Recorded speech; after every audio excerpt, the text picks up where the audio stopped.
계속해서 우리는 요한계시록에 있는 말씀들을 살펴보고 있습니다. 23번째 시간인데요. 오늘은 일곱째 천사의 나팔에 대해서, 곧 세 번째 화에 대한 부분이죠. 일곱째 천사의 나팔을 오늘 살펴보는 것입니다. 우리가 지난 시간에 살펴본 것처럼 두 가지 화는 지나갔고 이제 셋째 화가 임하는 말씀을 우리가 살펴보게 되는 것인데요. 그래서 우리가 주의해야 될 것이, 착각하고 오해하는 부분이 이 나팔에 대한 문제죠. 일곱째 천사의 나팔은 마지막 나팔이라고 해서 교회 휴거에 이것을 적용하려고 하는 부분이 있다라고 하는 부분입니다. 근데 여기 이 나팔하고 데살로니가 후서에 나오는 나팔하고 다른 부분인데 같이 엮으려고 하니까 문제가 되는 거죠. 여기 마지막 나팔 소리에 눈 깜짝할 사이에 천사장의 호령과 하나님의 나팔 소리와 함께 이 땅에 있는 신약 성도들은 저 하늘로 들림을 받죠. 여기에 천사장의 호령, 하나님의 나팔 소리를 이 계시록과 같이 맞물려서 하다 보니 문제가 생겼다는 것입니다. 일곱째 천사의 나팔이 마지막 나팔이라고 하는데 그게 아니다. 이건 분명히 하나님의 나팔 소리와 또 천사의 나팔이지 않습니까? 이거를 잘 구분해야 된다는 거죠. 그렇지 않으니까 환란을 통과한다라고 하는 부분을 강조하고 있다라고 하는 부분입니다. 그건 잘못된 부분이 되겠죠. 일곱째 천사는 천사장이 아니죠. 그냥 천사.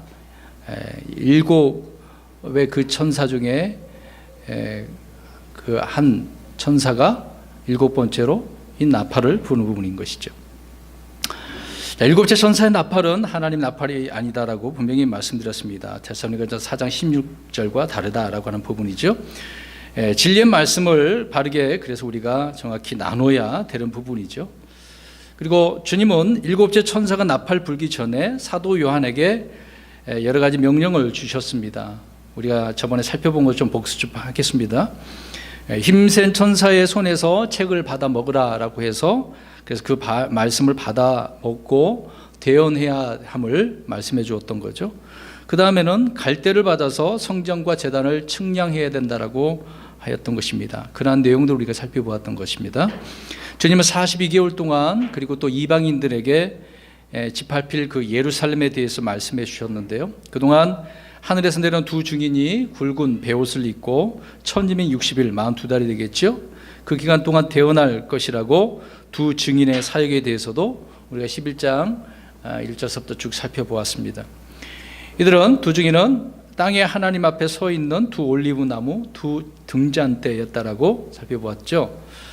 구약에 이들은 대언자 모세와 엘리야다라고 하는 부분을 조목조목 우리가 성경을 통해서 우리가 살펴보았습니다. 이름은 계시록에 나오지 않지만 이들이 하나님 앞에 서 있고 기름 부음 받은 자였다라는 것을 볼 때 구약에서 여기저기 그 구절의 말씀을 통해 우리가 두 사람이라는 것을 알 수 있게 되어진 것이죠. 그리고 우리가 알다시피 모세는 죽어서 하늘로 옮겨진 대언자입니다. 죽었는데 언제 옮겨졌습니까? 그건 몰라요. 근데 유다서에 보면 알 수 있습니다. 좀 이따 찾아볼게요. 그리고 엘리야는 살아서 하늘로 옮겨진 대언자였던 거죠. 살아서 하늘로 올라간 사람은 에녹과 엘리야밖에 없습니다. 이 엘리야는 살아서 하늘로 들림 받은 자들이었던 거죠. 신명기 34장 5절에 보면 이와 같이 주의 종 모세가 주의 말씀대로 거기서 모압 땅에서 죽으니라. 그분께서 벳부얼 맞은편 모압 땅에 있는 골짜기에 그를 묻으셨으나 아무도 이날까지 그의 돌무덤에 대해 알지 못하느니라. 죽어서 모압 땅에서 죽어서 하나님께서는 모압 땅에 있는 골짜기에 묻으셨다라고 말씀하고 있는 거죠. 근데 골짜기에 묻으셨는데 아무도 모른다는 거예요.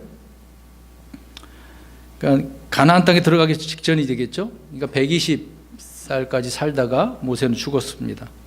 그래서 모세의 그 몸을 묻은 것은 여호수아도 아니고 갈렙도 아니고 하나님이 묻으신 것이라고 말씀을 하고 있는 거죠. 그래서 하나님께서 직접 모압 땅에 있는 골짜기에 그렇게 묻었다라는 것을 성경 구절 말씀을 통해서 정확히 우리가 알 수가 있습니다. 그런데 어떻게 이 모세는 하늘로 올라갔는가? 사실 모세의 돌무덤이 어디에 있는지 모르는 거죠. 우리 유다서를 한번 보겠습니다. 1장 9절입니다. 유다서 9절이에요.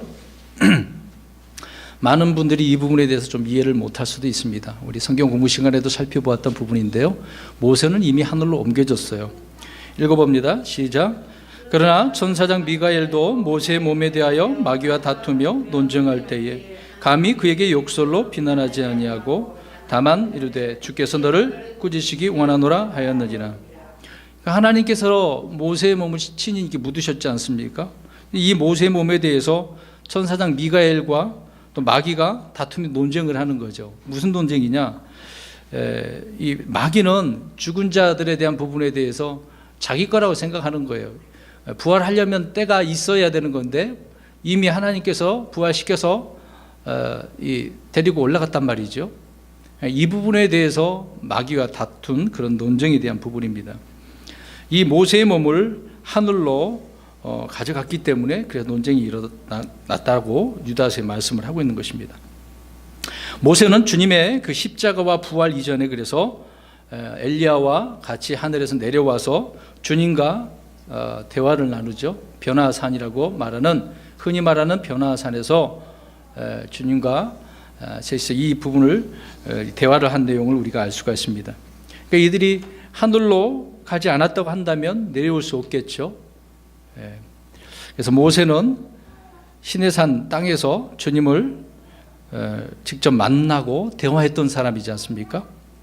또 엘리야는 살아서 들림을 받았는데 일부 사람들의 주장처럼 어느 산이나 바다 골짜기로 옮겨진 것이 아니라 하늘로 이제 들림 받았던 거죠.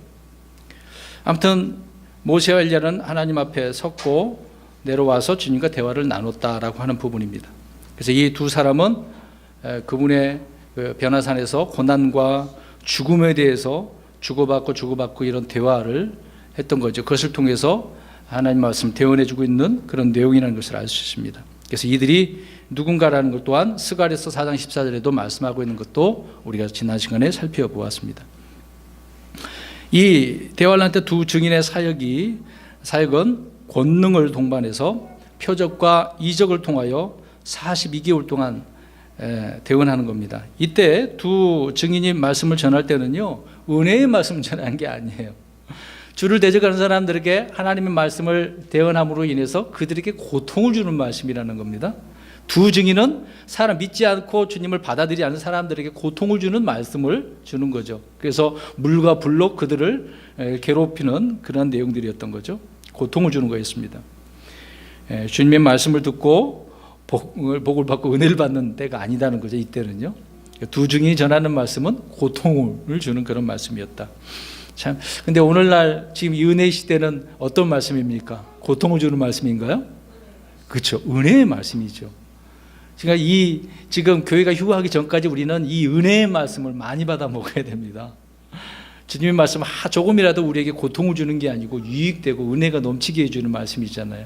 그래서 많이 받아 먹어야 돼. 듣고 읽고 그렇게 우리가 먹어야만이 내게 은혜가 더 넘치고 유익되겠죠. 근데 대환란 때는 그런 은혜의 말씀이 안 전해지는 거예요. 대환란 때 은혜의 말씀 전해지다가 한다면 지금 예수 믿을 필요가 뭐 있어요? 그렇지 않습니까? 공식이 그렇다는 겁니다. 공식이. 그래서 이들이 말씀을 전할 때 사람들 중에 이들을 해오고자 하는 자들은 불에 타 죽고, 그렇죠? 놀라운 일이 그때 벌어지는 겁니다. 그래서 이들은 42개월 동안 대언하는 가운데 사람들의 불신과 마귀 숭배를 책망하고 다니는 거죠.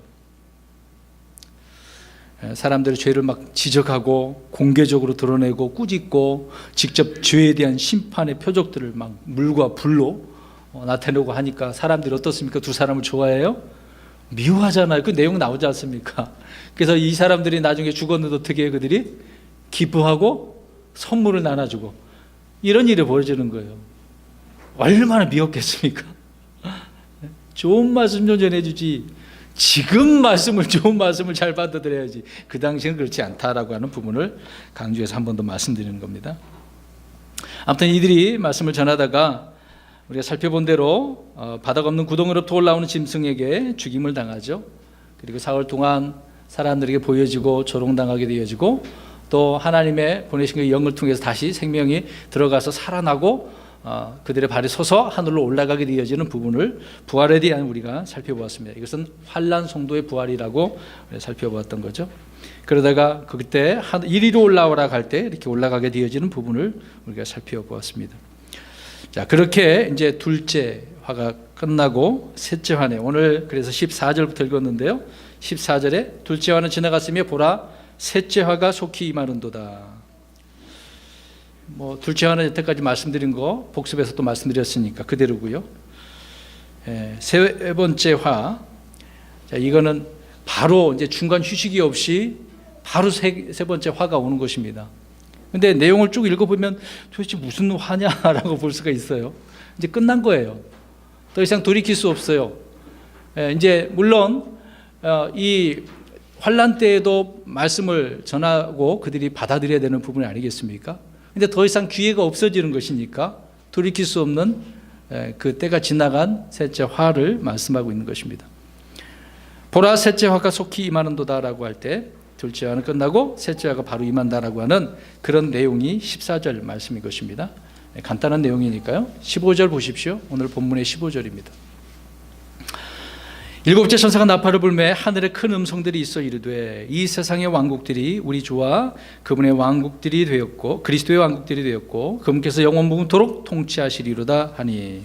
자, 여기서 좀 내용을 우리가 많이 살펴봐야 되는 부분이 있습니다.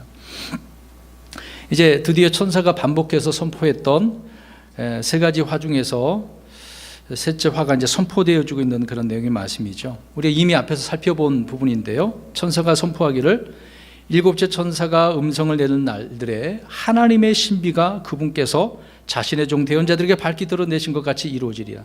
그래서 하나님의 신비에 대해서 저번에 프린트물로 나눠드리지 않았습니까? 오늘은 이제 그 하나님의 신비, 그게 뭐냐? 말씀드렸죠. 여기서 말하는 하나님의 그 신비가 뭐겠습니까? 보겠습니다. 일곱 천사가 나팔을 불었고 하늘에 큰 음성들이 있었죠. 일곱째 천사가 나팔을 불자 앞에서 말한 대로 하나님의 신비가 이루어졌는데 이 신비는 하늘의 왕국의 신비들, 왕국이 이제 온다라고 하는 그런 신비죠. 성경에는 다양한 신비들이 있지만 그 중에 하늘의 왕국의 신비들은 예수 그리스도께서 이 땅에 왕으로 오셔서 그리스도 왕국을 세우신다라고 하는 이 왕국에 대한 복음, 이 신비를 말씀하고 있었던 것입니다. 모든 유대인들과 마찬가지로 주님의 제자들도 역시 그때가 언제인가 궁금했지 않습니까? 그들은 그걸 기다렸어요. 메시아가 오면 끝날 줄 알았습니다. 제자들도 궁금해가지고 예수님한테 물어보잖아요. 마태복음 24장에. 늘 알고 싶었던 거죠. 바리새인들은 어느 때에 하늘의 왕국이 임할 것인지, 하나님의 왕국이 임할 것인지 주님 앞에 다그쳐 묻기도 막 그렇게 했던 것이죠. 그래서 왕국이 임하는 때에 일어날 표적을 그들이 예수님한테 이것저것 계속 물어봤던 거예요. 보여달라고 했던 것입니다. 주님이 부활하셨을 때 제자들은 함께 와서 묻기를 주여 주께서 이때 그 왕국을 이스라엘에게 다시 회복시켜 주시고자 하시나이까. 사도행전 1장 6절에도 이런 말씀이 있는 거죠. 이 제자들은 한때 회개하라 하늘의 왕국이 가까이 왔느니라 라고 이렇게 계속해서 주님과 있을 때 선포하고 다니지 않았습니까? 그래서 온 이스라엘 도시들을 돌아다니면서 이런 선포를 했었습니다. 제자들도 역시 하늘의 왕국에 대한 것을 선포했던 거니까요. 오직 그러니까 유대인들과 제자들 역시 관심사는 어디에 있었다? 하늘의 왕국에 있었다라고 하는 부분입니다. 주님께서 세우실 그 왕국이야말로 사도들의 주된 관심이었다. 모든 이스라엘이 바라보고 기다리는 소망하는 그런 왕국이었다라는 것입니다. 그래서 알고 싶었던 거죠. 그때가 언제인지. 그러나 주님께서는 그 때와 그 시기는 아니, 너희가 알 바 아니다라고 말씀해 주고 계시잖아요. 보세요. 그렇게 알고 싶었는데 주님께서 알려줘야 안 알려줘요? 좀 알려주시지. 왜 안 알려주시나요? 근데 이 부분을 누구에게 지금 알려주신 것입니까? 사도 요한이, 그렇죠. 예. 다른 제들 물어봤어요. 그 당시에도 사도 요한이 있었지 않습니까? 근데 그때는 안 알려줬단 말이죠. 아무튼 그들은 알 수 없었지만은 이제 주님께서는 알려주시는 거네요. 사도 요한을 통해서. 일곱 천사가 나팔을 불 때 이 세상의 왕국들이 우리 주와 그분의 왕국들이 된다라는 것을 알 수가 있습니다. 그러니까 이 왕국의 복음이 하늘의 왕국 복음이 셋째 화를 통해서 왕국이 오게 되어지는 것을 이야기하고 있는 거죠. 그러면 이미 주님 오셔서 왕국이 됐어. 그러면 그 환란 가운데 있던 사람 다 어떻게 되겠습니까? 이 왕국에 들어가지 못하는 거죠. 예. 그러니까 이 화가 큰 거죠. 주님이 그 다음에는 오셔서 이 땅을 통치하게 되어지는 겁니다. 그때가 이제 우리가 흔히 말하는 천년왕국이 되겠죠.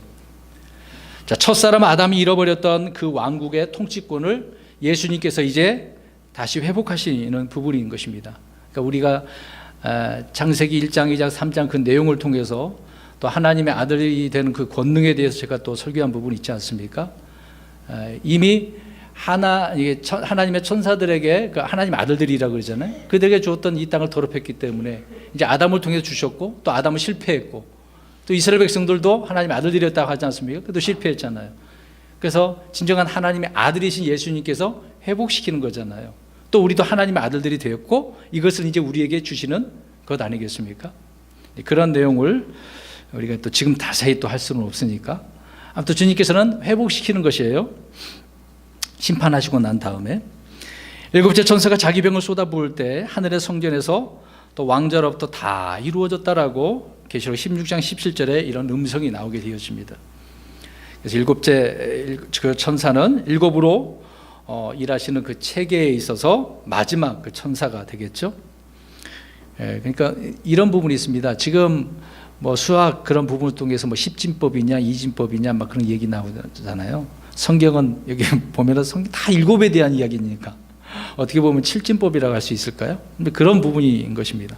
그러니까 7, 일곱이라고 하는 그런 수를 우리가 또 완전수고 이제 그런 하나님에 대한 그 수를 언급하고 있는 거죠. 자, 다시 15절을 보십시오. 계속해서 나팔을 부니까 큰 음성들이 세상의 왕국들이 우리 주와 그분의 그리스도 왕국이 되었다라고 이야기를 하고 있습니다. 그럼 보십시오. 그럼 이 세상의 왕국들이라고 그랬잖아. 이 세상의 왕국들. 이 세상의 왕국들은 누구의 것일까요? 지금? 사탄 마귀의 것이지요. 마귀는 이 세상의 통치자입니다.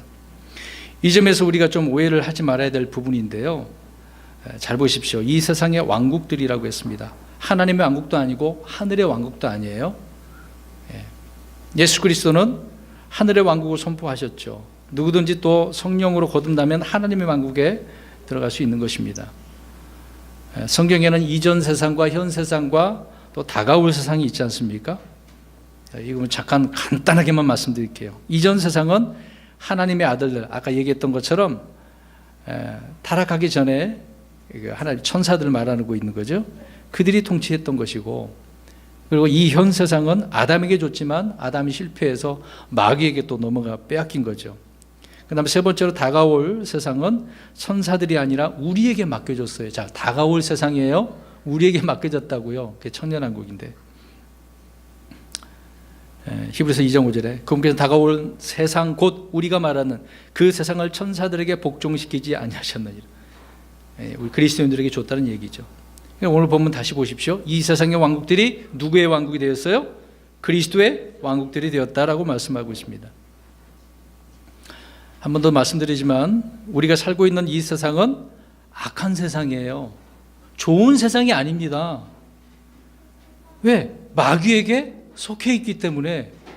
지금 그래요. 환난 때도 마찬가지겠습니다. 갈라디아서 1장 4절 가서 볼까요? 두 구절을 보겠습니다. 요한일서도 살펴보겠는데요. 갈라디아서 1장 5절 한번 보겠습니다. 자, 왜 이야기를 하냐면 이 세상의 왕국이 그리스도 왕국이 되었다라고 하는 부분을 이해하기 위해서 살펴보는 겁니다. 갈라디아서 1장 4절 시작. 그분께서 하나님 곧 우리 아버지의 뜻에 따라 이 악한 현 세상에서 우리를 건지시려고 우리의 죄들로 인하여 자신을 주셨으니. 자, 잘 보셔야 됩니다. 주님께서는 분명히 이 말씀을 통하여, 바울을 통하여 우리가 살고 있는 세상을 더 살기 좋은 세상을 만들기 위해 오셨다고 이야기하고 있나요? 어떻게 말씀하고 있어요?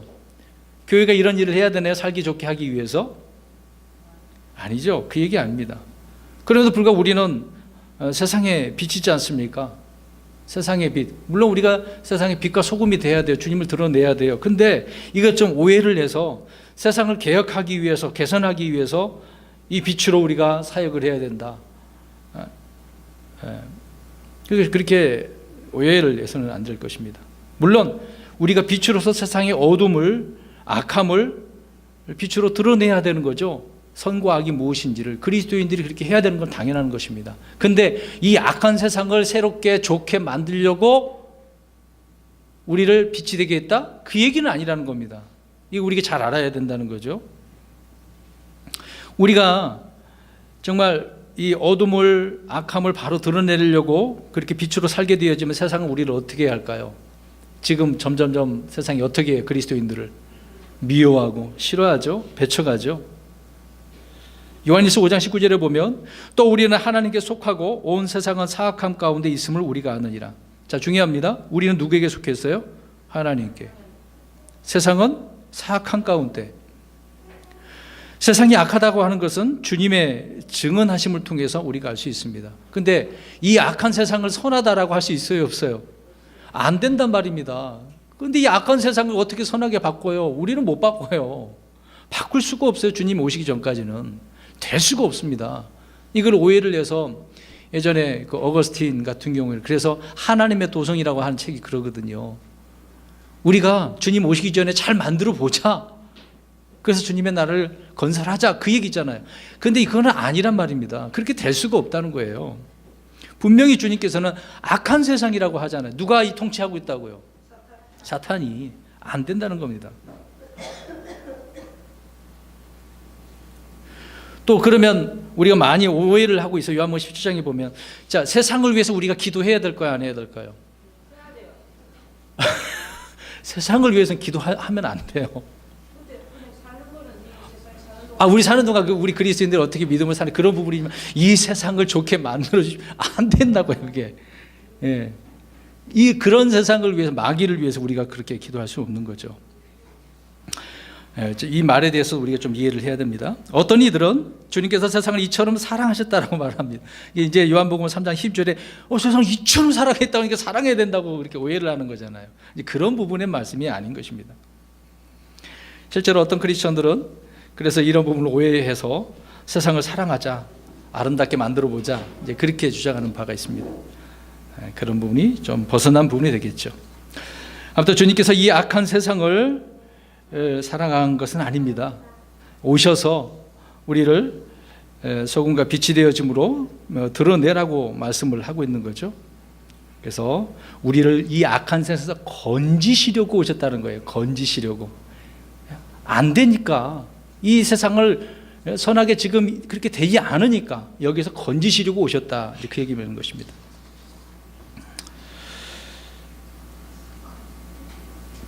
자, 주님께서 이 악한 현 세상을 아까 이제 요한복음 3장 16절에 사랑하셨다라고 하는 것은 이 세상을 노아의 때나 소돔과 고모라처럼 멸해버리지 않으시고 자신의 이 도승자를 보내셔서 세상의 구원의 빛, 생명의 빛을 비추어 주셨다라고 하는 그런 내용의 말씀이었던 거죠. 요한복음 3장 16절을 우리가 좀 이해를 해야 되는 것입니다. 그래서 악한 현 세상의 주님은 자신의 아들을 죄 있는 육신의 모양으로 보내주셔서 우리를 건져주신 것이죠. 건져내시려고. 그래서 세상에서 우리를 불러내시고 또 세상으로부터 우리를 따로 분리하시기 위해서 자신의 그 목숨을 내어주셨다라고 하는 부분입니다. 그러니까 주님께서 악한 현 세상에서 우리를 건져내기 위해서 죽으셨는데 우리가 건진받은 그 후에 그런 세상을 살아야 한다라고 한다면 그거 잘못된 거잖아요. 주님 그렇게 건져주려고 오셨는데 우리가 사랑해야 된다. 그럼 이거 죄 짓는 거예요. 그래서 성경은 성도들에게 이 세상이나 세상에 있는 것들을 사랑하라, 사랑하지 말라. 사랑하지 말라. 구절을 우리 기억나죠? 이제? 예. 세상을 사랑하면 하나님의 사랑이 그 사람 안에 거해요, 안 거해요? 안 거하지 않는다 말씀하고 있죠. 또 세상과 친구가 되라고 해서 되지 말라고 그랬어요. 세상과 친구가 되어야지 하나님과 뭐가 되는 거예요? 원수. 그렇죠. 원수가 되는 겁니다. 그 다음에 또 하나는 세상과 일치, 하나가 되지 말라는 거죠. 또 세상에 동화되지 말라 그러고 세상을 따르지 말고 오히려 거슬러 역설적으로 살아가는 거죠. 세상과 반대로. 세상을 십자가에 우리는 그래서 못 박는 겁니다. 또 우리도 십자가에 못 박히는 그런 그 죄에 대한 부분과 원수, 대적하며 살아가는 그런 관계죠. 그래서 이 세상은 사악한 가운데 있고 마귀에게 속해 있기 때문에 미워해야 되는 거예요. 좋아하면 안 돼요. 여러분, 우리는 하나님의 자녀들입니다. 불신자는 누구의 자녀일까요? 네, 마귀의, 세상의 자녀들이죠. 마귀의 자녀. 우리는 주의 길을 따라 걷고 있습니다. 그럼 불신자들은 누구예요? 어떤 길을 따라갈까요? 세상의 행로라고 말씀하고 있죠. 에베소 2장 2절에 세상의 행로, 세상이 원하는 길, 넓은 길이 되겠죠. 우리 안에 있는 분은 누구예요? 성령인 그리스도 계시죠. 그럼 세상에 있는 불신자들 속에 있는 자들은 누굴까요? 마귀겠죠. 그래서 요한일서 4장 4절에 어린 자녀들아, 너희는 하나님께 속하였고 또 그들을 이기었나니 이는 너희 안에 계신 분이 세상에 있는 그보다 더 크시기 때문이다. 우리 안에는 주님이 계시고 세상에 있는 그가 누구예요? 마귀잖아요. 근데 마귀는 어떻게 했습니까? 우리가 마태복음 4장에 보면 예수님을 성령이 이끌어서 예수님께서 마귀에게 이제 시험 받지 않습니까? 그러면서 마귀가 뭐라고 그래요? 세상 모든 걸 다 보여주면서 자기한테 어떻게 하면 이 모든 것을 준다. 경배하면, 예, 경배하면 내가 이 모든 것을 내게 줄게. 왜? 자기가 지금 이 세상을 어떻게 하고 있으니까. 그렇죠? 네. 근데 예수님께서 그래? 이러고 경배하셨나요? 그러지 않죠. 그래서 지금 이 환난 때 마지막 나팔이 그렇단 말입니다. 주님께서 다 심판하시고 그것을 지금 다시 어떻게 하시는 거예요? 왜? 취하시는, 저는 이렇게 바꾸시려고. 이건 내가 통치하려고. 지금 그 마귀가 갖고 있으니까 주님께서 다시 통치하시기 위해서 그때까지 기다리시는 거죠.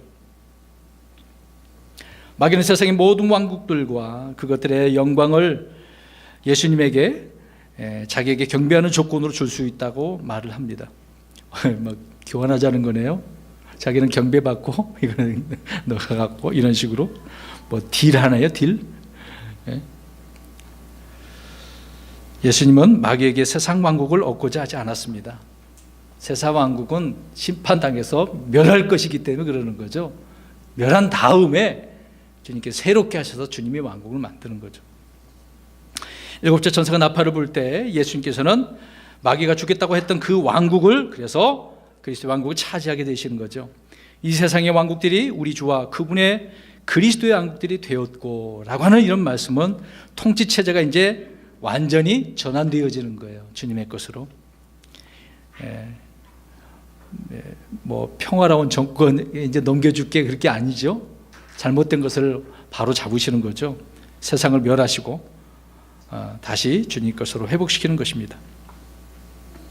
그래서 일곱째 천사의 나팔에 이 하나님의 신비, 하늘의 왕국에 대한 신비죠. 이것이 이루어지고 그리스도의 왕국이 세워진다라고 하는 내용이 지금 15절 말씀입니다.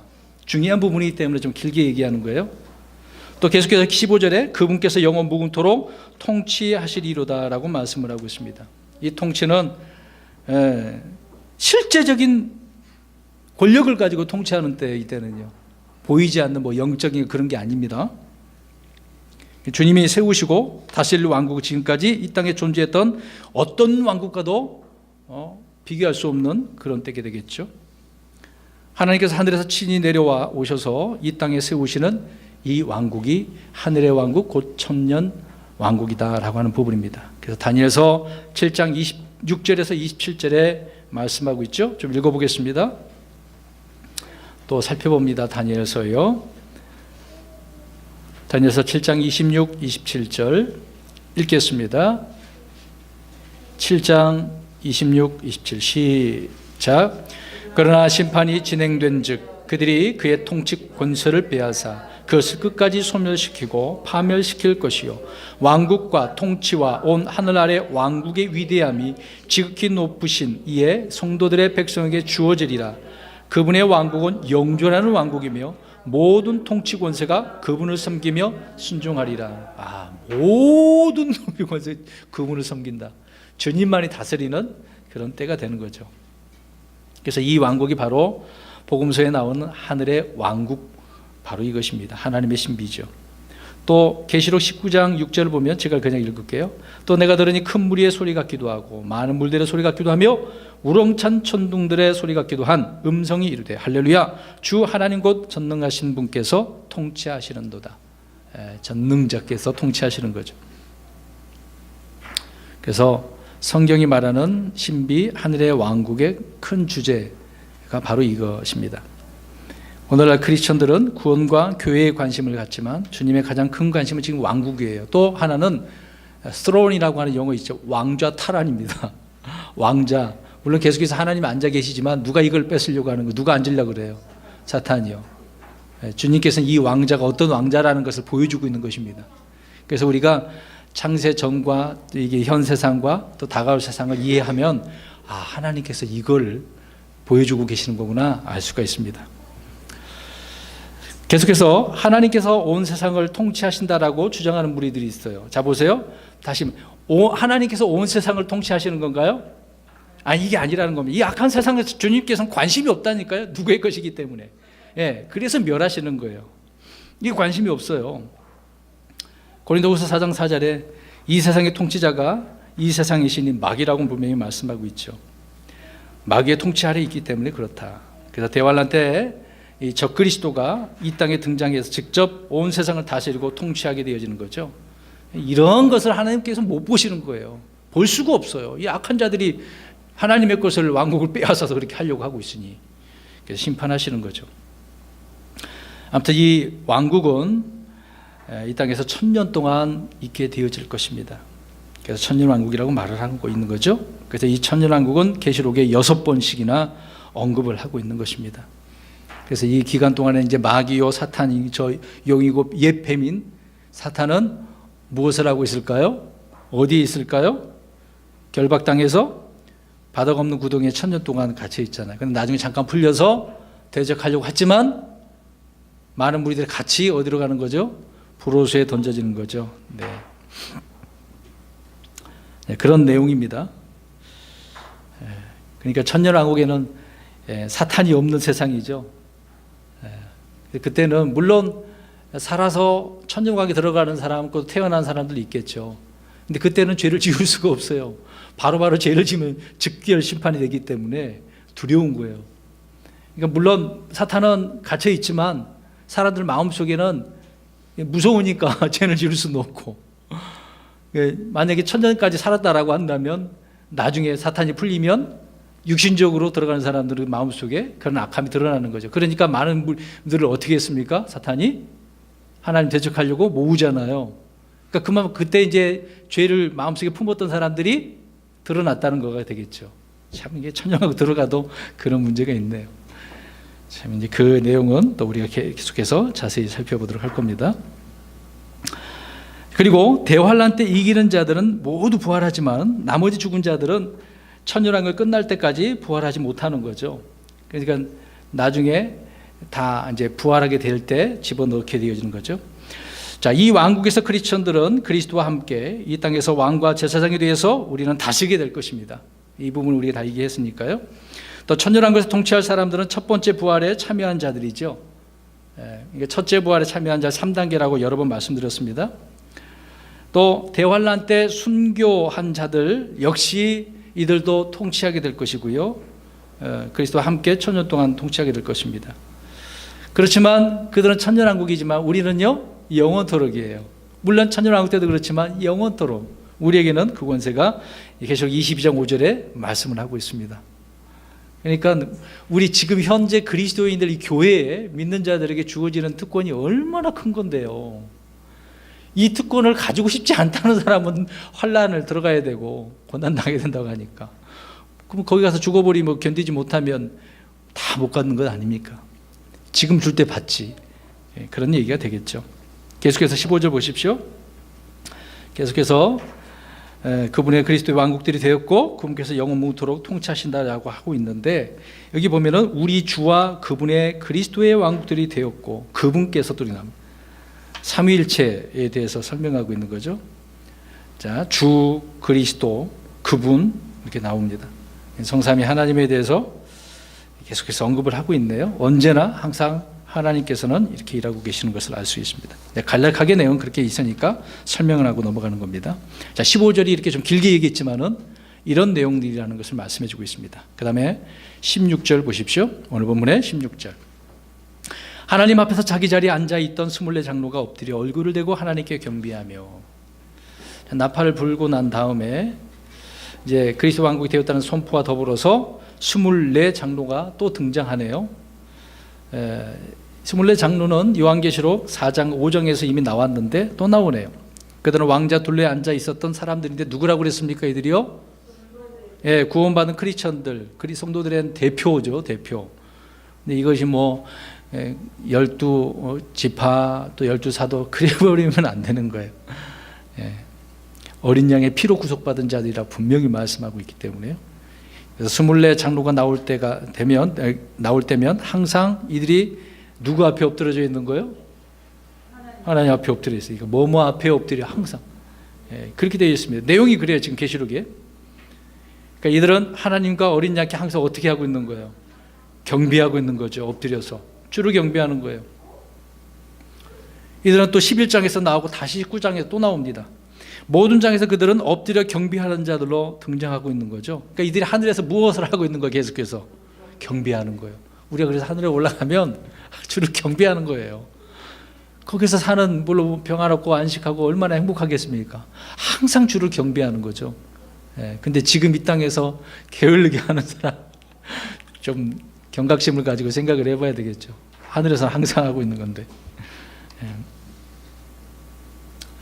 자, 하나님 앞에서 자기 자리에 앉아있더니라고 말씀을 계속해서 하고 있습니다. 16절에 이 땅의 지상의 성막, 성전에서는 제사장들이 앉아있을 곳이 의자가 있었어요, 없었어요? 없었다고 그랬지 않습니까? 그들은 계속 서서 일을 해야 돼요. 쉴 수가 없어요. 안식이라는 것이 없어요. 근데 지금 이들은 하늘에서 어떻게 하고 있어요? 24 장로가 앉아있는 거잖아요.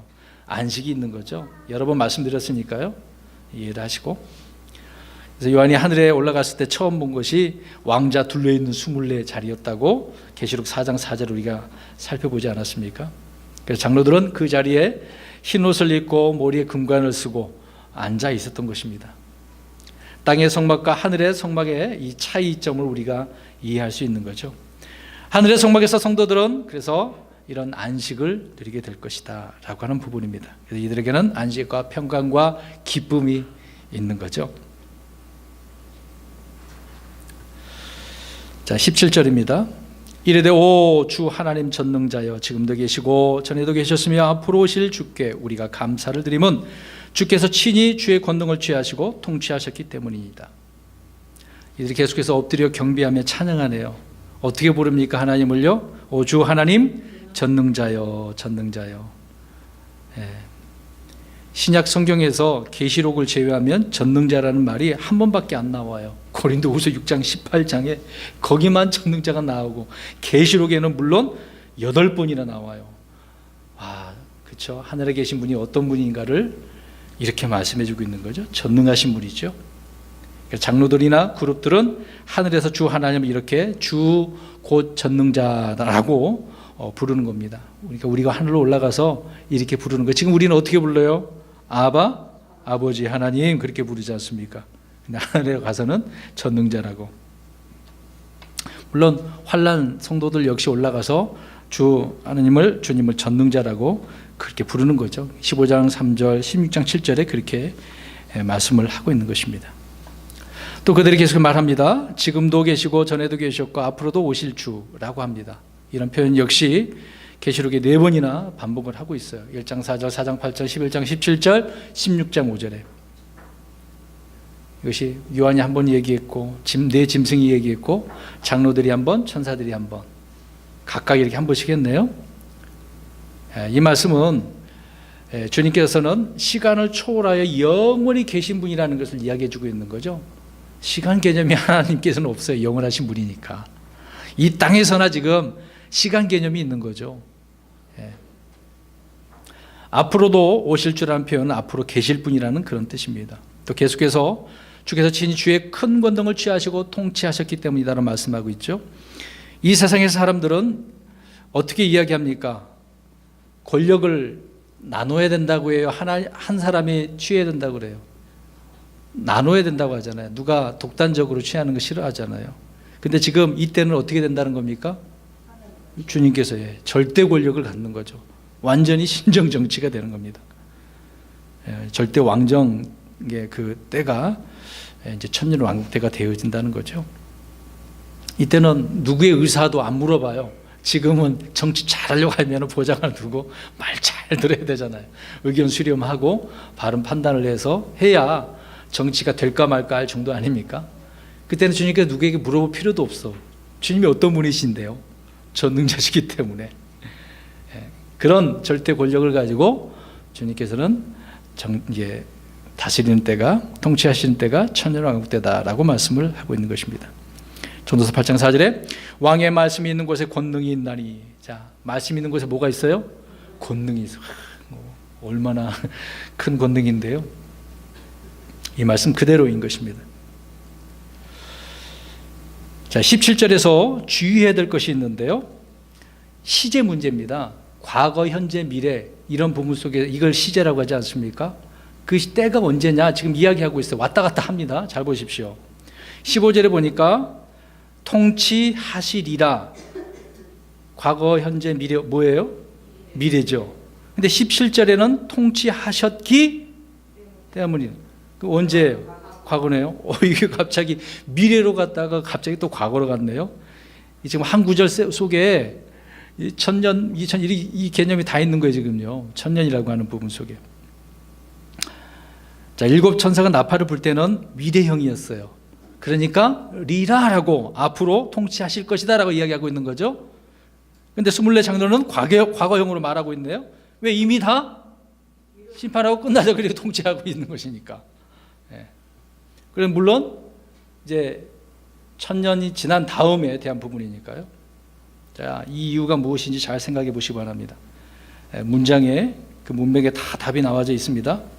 자, 13, 14절에서 대환란이 끝났어요. 15절에서 천년왕국이 시작된 겁니다. 자, 그렇게 잘 보십시오. 13, 14절에서는 대환란이 끝났어요. 그래서 이제 일곱째 천사가 나팔을 부니까 그리스도 왕국이 되었다라고 하잖아요. 그러니까 이제 뭐예요? 이때는 천년왕국이잖아요. 근데 16, 17절에 24 장로는 천년왕국 통치가 끝났다고요. 끝났어. 근데 이제 흰 왕자 심판이 있고 불에서 던져지는 거겠죠. 18절에서 큰 흰 왕자 심판이 언급되어지는 겁니다. 이 18절을 좀 오해를 하는 거예요. 이 짧은 몇 절 속에 천년의 기간을 모두 언급하고 있다라고 하는 부분입니다. 17절은 이미 천년왕국의 통치 기간을 돌아보며 말하고 있는 내용인 것이죠. 그 문맥을 우리가 잘 이해를 해야 됩니다. 그러니까 우리가 성경을 볼 때 한 절 한 절, 한 단어 한 단어가 얼마나 중요한지를 구절 속에 막 천년이 왔다 갔다 해요. 그 내용 시제 부분을 우리가 잘 이해하자라고 하는 부분을 말씀드렸습니다. 18절 그래서 보십시오. 그래서 민족들이 분노하네요. 이 민족들이 분노하니까 대환란 때로 그렇게 생각하지만 그게 아니에요. 지금 언제라고 그랬습니까? 아까 18절은 그렇죠. 천년왕국이 끝나고 나서 마귀가 풀려나가지고 분노하는 거죠. 민족들이 분노함에 주의 진노가 이르렀고 죽은 자들의 때가 이르렀으니. 자, 이들이 지금 분노하고 진노가 임해서 그들의 죽은 자들의 때가 이르렀다 그러잖아요. 그들이 심판을 받게 하려며 큰 왕자 심판을 말하는 겁니다. 또 주께서 주의 종 대언자들과 성도들과 또 작은 자든지 큰 자든지 주의 이름을 두려워하는 자. 자, 보세요. 주의 이름을 어떻게 하는 자들을? 두려워하는 자들에게 뭐가? 보상을. 큰 흰 왕자 심판 때 누구는 부르스에 들어지고 누구는 보상받는다, 그 얘기를 하고 있는 거죠. 자, 이 보상은 누가 받는 겁니까? 우리 그리스도인들이에요? 아니죠. 자, 보세요. 환란 성도들, 이제 구약 성도들, 이제 좀 이따 말씀드릴게요. 또 땅을 멸하는 자들을 멸하려 하심이니라 하더라. 그래서 이 구절이 좀 혼란을 겪습니다. 이 시점을 천년왕국 전에 놓아야 하는 건가, 아니면 천년왕국이 끝나는 시점에 둬야 되는가, 그것 때문에 그러는 거예요. 자, 일반적으로 민족들이 분노함에 주의 진노가 이르렀고 라는 말씀을 아마겟돈 전쟁으로 놓아버리면 이 본문 말씀이 좀 이해가 안 되는 거죠. 그러니까 환란 끝나고 7년 환란 끝나고 아마겟돈 전쟁이잖아요. 그리고 천년왕국 끝나면 곡과 마곡이지 않습니까? 이제 이 부분이 어느 부분이냐 이제 그 얘기를 하는 거죠. 그런데 천년왕국 끝나고 곡과 마곡, 흰 왕자 심판, 이제 그때를 말하고 있다는 것입니다. 그래서 15절에서 일곱째 천사가 나팔을 불 때가 이미 천년왕국의 도래를 선포했고 미래죠. 16, 17절은 하늘에 있는 24 장로가 주께서 천년왕국의 통치를 하셨다라고 이제 끝내버리신 거니까 과거죠. 그렇게 말하고 있기 때문에 그렇습니다. 그래서 18절은 큰 흰 왕자 심판으로 보면 문제는 아주 간단하게 풀려지는 거죠. 그래서 민족들이 분노를 하매라고 말씀하고 있습니다. 그래서 이 민족들의 분노하매를 대환란 기간 중에 일이 아니라 천년왕국 말기에 있는 것으로 보는 것이 타당하다라고 하는 것을 말씀드리는 것입니다. 그렇지만 천년왕국 끝나자마자 사탄이 풀리니까 민족들을 모으는 거죠. 자, 그 구절을 보겠습니다. 계시록 20장 8절 9절. 계시록 20장 8절 9절입니다. 읽겠습니다. 20장 8, 9절 시작. 나가서 땅의 사방에 있는 민족들 곧 곡과 마곡을 속이며 그들을 함께 모아 전쟁을 하게 할 터이나 네 그들의 수는 바다의 모래 같으리라. 그들이 땅의 넓은 곳으로 올라가 성도들의 진영과 그 사랑받는 도시를 에워싸매 불이 하늘에서 하나님으로부터 내려와 그들을 삼켰고. 민족들이 분노했다고 하죠. 이럴 때 민족들은 대환란 때 이 땅의 민족들이 아니라 천년왕국에 있던 민족들이에요. 자, 말씀드립니다. 아까도 그랬죠. 7년 환란 기간 동안에 살아서 들어가는 민족들이 있다고 그랬지 않습니까? 어떻게든 도망 다니고 견디고 그런 자들이 있겠죠. 그런 민족들, 양민족, 염소민족 흔히 그렇게 우리가 이야기하잖아요. 이제 그런 부분 속에서 우리가 알 수 있습니다. 이런 땅의 민족들, 그러니까 천년 왕국에 있던 민족들이다라고 하는 부분입니다. 그들이 들어와서 그렇게 되어지는 거죠. 그래서 주의 진노가 이르렀고라고 하는 말씀은 하늘에서 불이 내려와 그들을 삼키는 그런 내용의 말씀인 것이고요. 대환란 때처럼 심판은 42개월에 걸쳐 일하는 것이 아니라 단번에 그냥 집행되는 겁니다. 그때는 순식간에 기다렸다 하는 게 아니죠. 또 계속해서 18절 보니까 죽은 자들의 때가 이르렀다고 하지 않습니까? 금방 말씀드린 이것은 계시록 20장 11, 12절에 해당하는 말씀이죠. 자, 여기서 우리가 생각해야 될 부분이네요. 자, 죽은 자들의 부활이 있어요. 죽은 자들. 그리고 죽은 자들로부터의 부활이 있어요. 자, 두 가지입니다. 부활이 있는데 죽은 자들로부터의 부활과 죽은 자들의 부활이 있어요. 자, 이 두 가지를 이해해야 됩니다. 그게 그거 같은데 아니에요. 시기가 다른 거예요.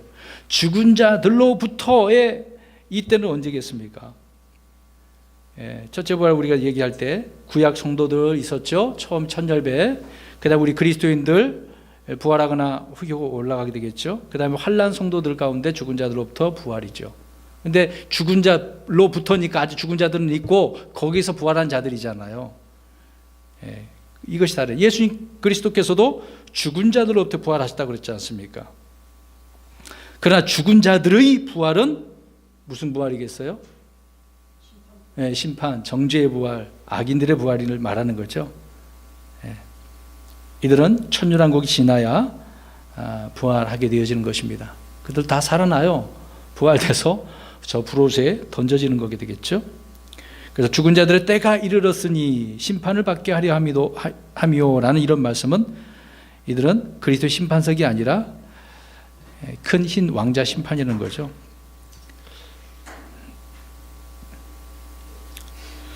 그래서 이 심판은 첫째 부활에 참여하지 못한 자들로서 창세로부터 어린 양의 생명책에 기록되지 못한 자들, 그러니까 둘째 부활 때 일어나서 불옷에 던져진다라고 하는 그런 내용이 맞습니다. 계속해서 18절 보십시오. 한 가지 주목할 점은 이 심판 때에 보상을 주려 한다라고 말씀하고 있습니다. 자, 환난 성도들은 이때 보상을 받는 거예요. 환난 성도들, 우리 그리스도인은 그리스도 심판석에서 행위 심판을 당하고 상급을 받겠지만 구약 성도들, 환난 성도들, 이들이 다 큰 흰 왕자 심판에서 이들은 상급을 받는 거예요. 그러니까 이때 우리랑 다르죠. 그래서 심판석이라고 하는 부분이 중요한 겁니다. 우리 그리스도인들을 위한 그리스도 심판석, 구약 환난 성도들 이런 자들에게 있어서는 큰 흰 왕자 심판 속에서 이런 부분이 있는 거죠. 대환란 때 왕국 복음을 믿고 영전한 복음을 받아들인 자들에게 주님께서는 이런 상급을 주신다라고 여기서 말씀을 하고 있습니다. 그런데 여기에서 영전하는 복음의 그 핵심이 뭐라고요? 하나님을 두려워하고 그분께 영광을 돌려야 된다라고 하는 부분입니다. 그래서 그분의 심판의 시간이 이르렀기 때문에 하늘과 땅과 바다와 물들의 근원들을 만드신 분께 경배하라라고 하는 것이죠. 그래서 이 말씀에 따라 하나님을 두려워하는 사람들은 이 심판에서 보상을 받는 거죠. 그래서 우리가 이들이 누구인지 이해할 수 있죠. 계속해서 땅을 멸하는 자들을 멸하려 하십니다라고 말씀하고 있네요. 땅을 멸하는 자들은 누굴까요? 네, 용, 짐승, 거짓 대언자이죠. 이들이 다 불호수에 던져집니다. 땅을 멸하려고 했던 것이죠. 그래서 사망도 지옥도 불호수에 이제 다 던져진다고 20장 15절에 말씀을 하고 있는 것입니다. 그런 내용이죠. 자, 마지막 19절입니다.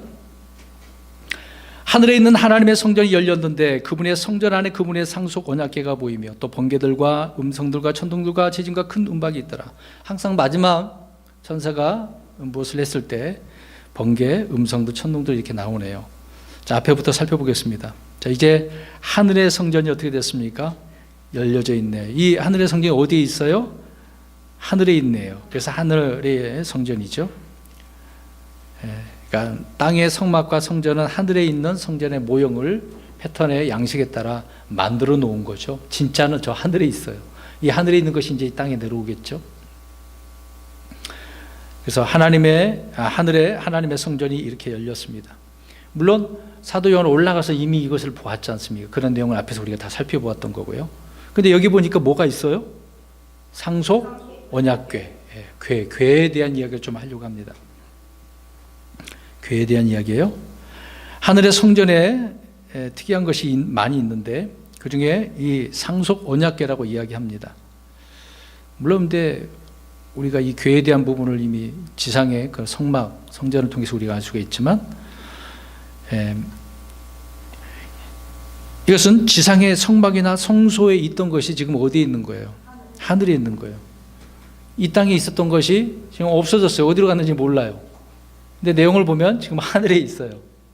그런 내용을 잠깐 이제 또 설명드릴 겁니다. 이 언약궤는 누구를 위해서 준 것입니까?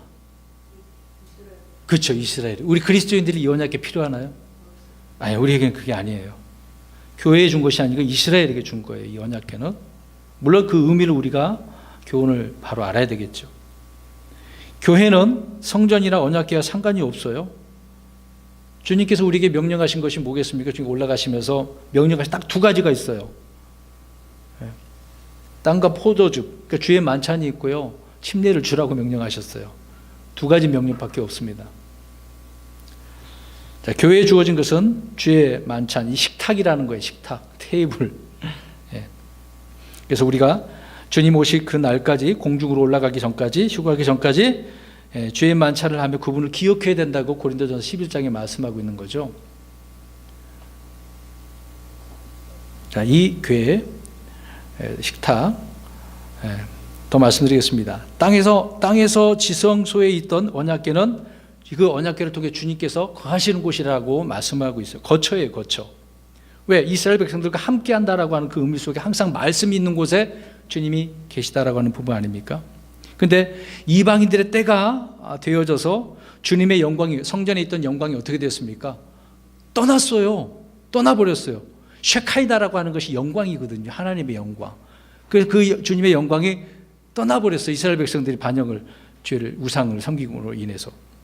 그 솔로몬의 성전이 파괴되고 이제 없어져 버렸어요. 하나님의 영광이 하늘 올라간 거죠. 그러니까 떠났습니다. 하늘의 성전에 있는 언약궤는 주의 임재가 아니라 오히려 이제는 주의 심판을 드러내는 때가 되는 거겠죠. 그래서 그 언약궤와 더불어서 지금 번개들, 음성들, 천둥들, 지진, 큰 우박, 이 심판의 도구로 설명을 해주고 있는 거죠. 자, 이 부분을 더 설명드립니다. 자, 그분의 상속 언약궤가 보인다고 했는데요. 이 말씀대로 언약궤는 주님께서 말씀하시고 약속하시고 언약하신 그 언약을 지키시는 표징을 말씀하고 있는 거죠. 그런 내용을 말씀하고 있습니다. 언약궤는 언약의 말씀들이 있는데 이 말씀대로 이 땅의 심판을 집행하신다라고 하는 내용이 지금 이 얘기하고 있는 상속 언약궤, 그렇게 심판하신다는 이야기입니다. 근데 이 언약궤는 영원토록 있는 그런 언약궤가 되는 거죠. 근데 잘 보시면 영어로 되어 있지만, 우리가 한글로 되어 있지만은요, 한 언약궤예요. 그 언약궤가 아니라 한, 언약궤는 하나라고 설명을 하고 있는 것입니다. 한 언약궤. 근데 우리가 그러면 궤, 그러니까 10계명을 담은 그냥 거기만 생각하고 있어요.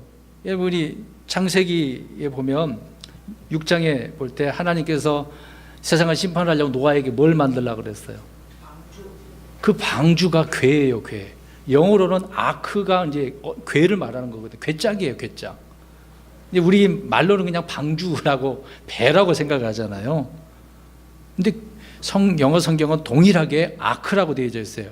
궤예요, 궤. 그러니까 방주 그 자체가 하나님의 그 궤를 말하고 있는 것이다라는 것을 알 수 있어요. 그래서 하나님은 노아에게 방주를 만들라고 하셨는데 우리나라 말로 방주라는 것이 바로 궤다. 배가 아니라 궤짝이었다는 얘기죠. 자, 모세가 태어났을 때 그 어미가 어떻게 했습니까? 이제 더 이상 지키지 못해서 어떻게 했어요? 갈대상자라 그러잖아요. 그것도 궤예요, 궤. 궤. 아크라고 되어져 있어요. 자, 이 부분에 대해서 5가지를 말씀드리려고 합니다. 이 궤에 대해서 우리가 좀 이해를 해야 될 필요가 있기 때문에 조금만 더 살펴보겠습니다. 자, 첫 번째로 주의 말씀과 관련되어서 사용되는 이 궤는 이제 5번이 나오는데, 자, 우리 민수기 10장 33절을 보십시오. 여기서는 이 궤를 어떤 의미로 말씀하고 있는지. 자, 오늘 본문에는 지금 심판의 궤예요. 심판의 궤. 그 성경에 있는 대로 심판하신다라고 하는 그런 걸 말씀하고 있는 건데, 이 궤에 대해서 우리가 좀 이해를 할 필요가 있어서 찾아보는 겁니다. 자, 민수기 10장 33절에 이 궤는 어떤 의미로 말씀하고 있는지 보겠습니다. 시작. 그들이 주의 산에서 떠나 사흘길을 갈 때에 주의 언약궤가 그 사흘길에서 그들 앞에서 가며 그들을 위해 안식할 곳을 찾았고. 자, 이 궤는 10계명의 돌판을 담은 상자죠. 언약궤라는 그런 말 그대로 주의 언약이 담긴 궤, 상자, 언약이 담긴 궤다라고 하는 것입니다. 언약이 담긴 궤, 그렇게 생각하시면 되겠어요. 두 번째, 출애굽기 25장 2절. 자, 구절만 이렇게 찾아보아도 있는 구절 그대로만 생각하면 우리가 알 수 있습니다. 출애굽기 25장 22절. 여기서는 무슨 궤라고 하고 있는가? 자, 언약을 담은 언약궤. 두 번째는 시작. 거기서 내가 너와 만나고 궁율의 자리 위 곧 증거궤 위에 있는 두 그룹 사이에서 너와 대화하되 내가 이스라엘 자손을 위해 내게 명령으로 줄 모든 것에 관하여 대하리라. 여기는 증언하는 거잖아요. 대화한다고 그러잖아요. 이 궤는 증언하는 궤, 증언궤다라고 그래서 성경을 말씀을 하고 있습니다. 왜? 그 궤를 통해서 주님께서 뭔가 증언해 주고 계시는 거잖아요. 모세에게 다. 그래서 모세는 기록을 해서 말씀을 우리에게 준 거죠. 그 다음에 세 번째로 무슨 궤냐? 사무엘상 3장 3절. 자, 첫 번째는 언약이 담긴 궤였고, 두 번째는 증언궤였고, 세 번째는 무슨 궤인지 보겠습니다.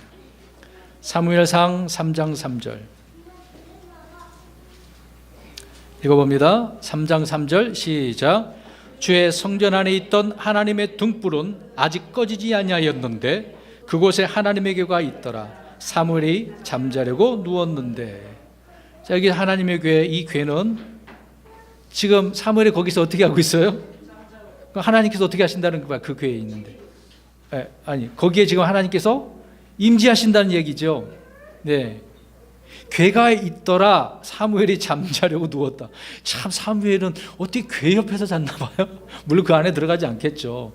어떤 지성소, 이렇게 성소에 근처에 있었던 것 같아요. 정확히 어디 잤는지 모르지만 하나님의 궤가 있는 곳에 하여튼 그 부근에 잔 것 같아요. 그곳에서 자고 있는 사무엘에게 주님께서는 나타나신 거죠. 임재하신 것이란 말입니다. 그래서 이스라엘 백성들에게는 이 궤가 이렇게 있는 것을 우리가 알 수가 있는 거죠. 그 다음에 네 번째, 시편 132편 8절. 여기는 어떤 궤라고 말씀하고 있는가? 궤의 의미가 이렇게 많이 나와져 있습니다. 우리는 그냥 10계명을 담은 10계명 그 궤만 생각을 했지 성경이 이렇게 여러 가지를 말씀하고 계시네요. 시편 132편 8절. 132편 8절 시작. 오 주여 일어나사 주의 능력의 궤와 함께 주의 안식처로 들어가소서. 자, 이 궤는 주의 권능이 함께 있고 많은 표적들과 기사들이 일어난 무슨 궤라고 그래요? 능력의 궤, 예. 주의 능력의 궤. 그러니까 이 법궤를 앞장서 딱 두고 가면은 전쟁에서 어떻게 됐어요? 이스라엘 백성들이 승리했죠. 그래서 이스라엘 백성이 이동할 때도 항상 법궤가 제사장들이 어깨에 메고 다녀야 되잖아요. 누구만 메는 거예요? 아무 제사장? 레위 지파에 누구? 어느 지파? 어느 계열에? 고핫. 예. 그래서 다윗이 법궤를 들고 올라다가 어떻게 됐습니까? 우사가 만져가지고 죽었잖아요. 몰랐으니까 나중에 누가 어떻게 해야만이 알았죠. 그와 자손들이 막대기에다 매야 돼요. 걸어다가 그렇게 해야만이 괜찮은 건데, 예. 그와 자손들이 매야 되겠죠. 근데 이 궤가 어디에 있느냐라고 할 때 가톨릭에서는 예레미야가 이걸 따로 보관했다고 하는데, 근데 예레미야도 제사장이잖아요. 근데 예레미야가 만질 수 있어요, 없어요? 없죠. 왜? 고아 제사장이 아니기 때문에 죽는 거예요. 고아 자손 아니면 죽는 거예요.